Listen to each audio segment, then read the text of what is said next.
Values Education 7 Quarter 3 Learning Competency 6A nakapagpapahayag ng mga wastong paraan ng paggamit ng tubig at enerhiya katuwang ang kapwa. Magandang araw sa inyong lahat. Ngayon ay pag-uusapan natin ang mga wastong paraan ng paggamit ng tubig at enerhiya. Sa pagtatapos ng talakayang ito, layunin nating maipakita ang tamang paraan ng pagtitipid sa tubig at enerhiya sa ating pang-araw-araw na pamumuhay. Bakit nga bang mahalaga na maging matalino sa paggamit ng tubig? Una, mahalagang tandaan na ang tubig ay buhay. Lahat ng nilalang sa mundo, mula sa pinakamaliit na organismo hanggang sa pinakamalaking hayop, ay umaasa sa tubig para mabuhay. Kung walang tubig, hindi natin maisasakatuparan ang mga pangunahing pangangailangan tulad ng pagkain, inumin at kalinisan. Ikalawa, napakalimitado ng ating mapagkukunan ng sariwang tubig. Sa lahat ng tubig sa mundo, tanging 2.5% lamang ang sariwa at karamihan pa nito ay nakatago sa mga glacier o nasa ilalim ng lupa, kaya't hindi madaling makuha. Ang kaunting bahagi lamang ang agad nating magagamit para sa ating pang-araw-araw na pangangailangan. At pangatlo, ang populasyon ng buong mundo ay patuloy na lumalaki at kasabay nito ang pagtaas ng demand sa tubig. Ginagamit ito hindi lamang sa mga tahanan, kundi pati na rin sa agrikultura at industriya. Kung hindi tayo magiging matalino sa paggamit nito, maaaring maubos ang ating mapagkukunan sa hinaharap. Pag-usapan naman natin ang enerhiya. Bakit nga ba mahalaga ang matalinong paggamit nito?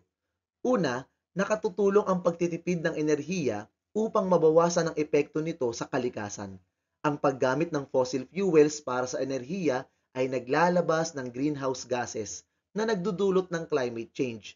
Sa pamamagitan ng matalinong paggamit nito, nababawasan natin ang carbon footprint na nagmumula sa ating mga tahanan at negosyo. Ikalawa, ang matalinong paggamit ng enerhiya ay isang praktikal na paraan upang makatipid ng pera. Ang bawat kilowatt-hour ng kuryenteng hindi natin ginagamit ay nangangahulugan ng mas mababang bayarin sa kuryente. Malaking tulong ito lalo na sa mga pamilyang nais mag-budget.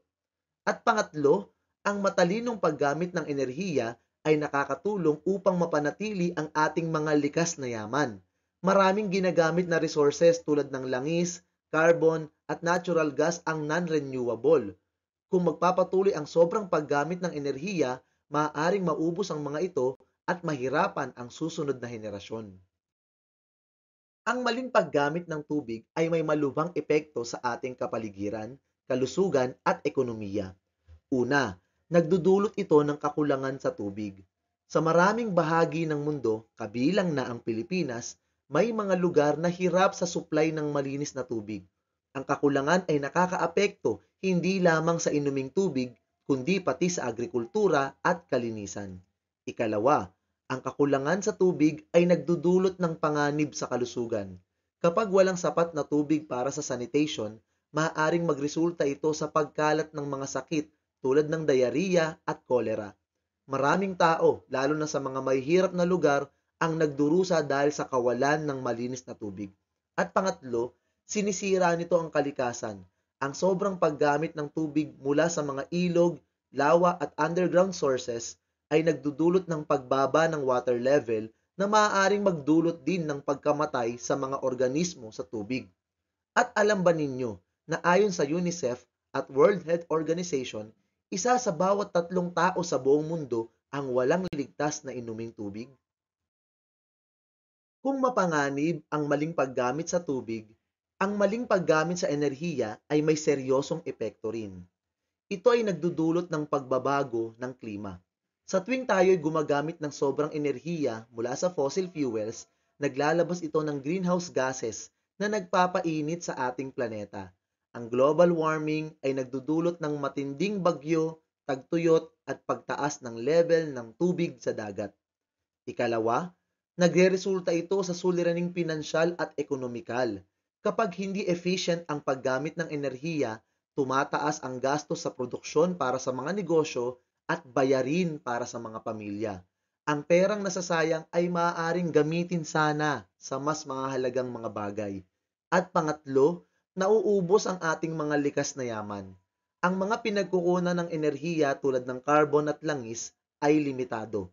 At kapag naubos ito, maaaring wala nang magamit ang mga susunod na henerasyon. Alam ba ninyo na ayon sa International Energy Agency, mahigit 60% ng enerhiya na napoproduce sa buong mundo ay nasasayang? Bago tayo magpatuloy, magsagawa muna tayo ng Think, Pair, Share activity. Una, think. Magsulat ng tatlong matalinong paraan ng paggamit ng tubig at tatlong matalinong paraan ng paggamit ng enerhiya. Pangalawa, pair. Talakayin sa iyong kapareha ang iyong mga idea. At pangatlo, share. Ibahagi ang pinakamahusay na mga idea ng inyong pares sa buong klase. Paano natin magagamit ng wasto ang tubig? Narito ang ilang mga paraan. Una, sa pang-araw-araw na gawain, ugaliing patayin ng gripo habang nagsisipilyo. Gumamit din ng baso ng tubig sa pagbabanlaw upang hindi masayang ang dumadaloy na tubig. Ikalawa, sa bahay, siguraduhing ayusin agad ang mga tumutulong gripo dahil ang isang maliit na tagas ay maaaring umabot sa daan-daang litro ng nasasayang na tubig bawat buwan. Mag-ipon din ng tubig ulan para gamitin sa pagdidilig o paglilinis. Pangatlo, sa labas ng bahay, diligan ng mga halaman tuwing umaga o gabi. Ang mas mababang temperatura sa mga oras na ito ay nagpapabagal sa pag-evaporate ng tubig, kaya mas nasisipsip ito ng lupa. Sa paglilinis naman ng driveway, gumamit ng walis imbis na hose para makatipid ng maraming tubig. May iba't ibang paraan din upang magamit ng wasto ang enerhiya. Narito ang ilan. Una, sa pag-iilaw o lighting, ugaliing patayin ang mga ilaw kapag umaalis ng silid. Gumamit ng LED bulbs na mas matipid at mas matagal ang buhay kaysa sa regular na bumbilya. Ikalawa, para sa appliances, hugutin ang mga ito mula sa saksakan kung hindi ginagamit. Kahit nakapatay ang appliance, patuloy itong kumukonsumo ng kuryente kung naka-plug in. Pumili rin ng appliances na energy efficient.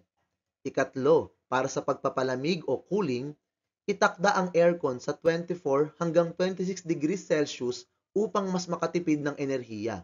Kung kaya naman, gumamit ng ventilador sa halip na aircon.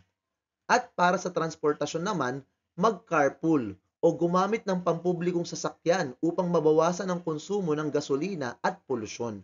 Kung malapit lang naman ang paaralan o trabaho, magbisikleta o maglakad na lamang. Ang bawat isa sa atin ay may papel na ginagampanan sa pagtitipid ng tubig at enerhiya. Tandaan, kahit maliit na hakbang ay may malaking epekto. Hikayatin natin ang ating pamilya at mga kaibigan na sumali sa hangaring ito. Sama-sama tayong kumilos upang mapanatili ang ating likas na yaman para sa mga susunod na henerasyon. At bilang pagwawakas, iiwan ko sa inyo ang kasabihang ito mula kay W.H. Auden. Thousands have lived without love, not one without water. At hanggang dyan na lamang po ang ating aralin sa araw na ito. Nawa ay may natutuhan po kayo. Salamat po sa panonood at pakikinig. Paalam!